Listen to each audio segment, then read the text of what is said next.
In the heart of a beautiful American city, there lived a poor stray dog named Max. His fur was dirty, one ear was slightly torn, and his ribs could be seen through his thin body. Every day, Max walked through the busy streets searching for food. People often ignored him. Some walked past without looking. Others chased him away from restaurants and shops. But Max never became angry.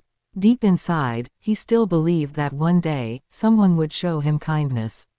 Across the city lived a wealthy businessman named Richard Carter. He owned several companies and lived in a huge mansion with his 10-year-old son, Daniel. Daniel had everything money could buy: expensive toys, beautiful clothes, and a large bedroom filled with games. But he often felt lonely because his father was always busy with work. One rainy afternoon, Daniel escaped from the mansion after an argument with his father. He walked toward an old park near the river, carrying nothing but a small backpack.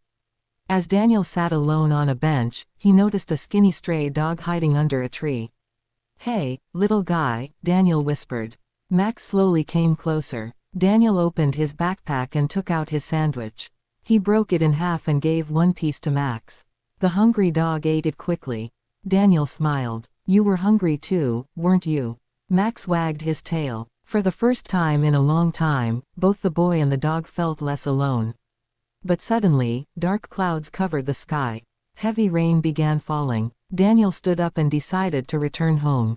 While walking near the river, Daniel slipped on the wet ground.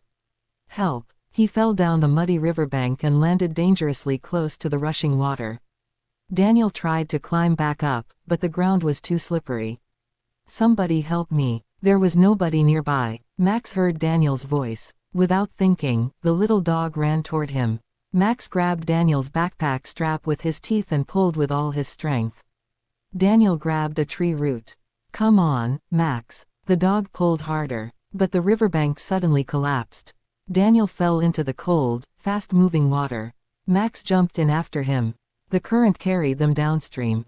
Daniel was frightened and struggling to breathe. Max swam beside him and grabbed the boy's jacket. The little dog fought against the powerful current, using every bit of strength he had. Finally, Max managed to push Daniel toward the riverbank. Daniel grabbed a branch and held on tightly. Max climbed onto the muddy shore, exhausted. But Daniel was still trapped in the water. Max turned around and grabbed his jacket again. He pulled and pulled until Daniel finally reached the shore. The boy collapsed, crying. "Max, you saved me." The exhausted dog rested his head against Daniel's chest. Meanwhile, Richard had discovered that Daniel was missing. He called the police and searched everywhere.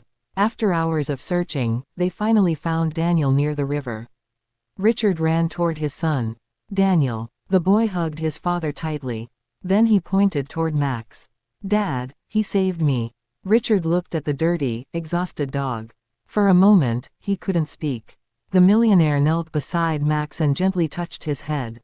"Thank you," he whispered. Max slowly opened his eyes. Richard immediately took him to a veterinarian. After receiving treatment, Max was finally healthy again. But Richard didn't stop there. He brought Max home. Daniel was overjoyed. From that day forward, Max was no longer a stray dog. He had a warm bed, delicious food, and a loving family. Most importantly, he had Daniel. Every evening, Daniel and Max played together in the mansion's huge garden. One day, Daniel hugged Max and said, "You had nothing, but you gave me everything." Max wagged his tail. Richard watched them from the window and smiled. He finally understood something money had never taught him. The greatest heroes don't need wealth, fame, or power.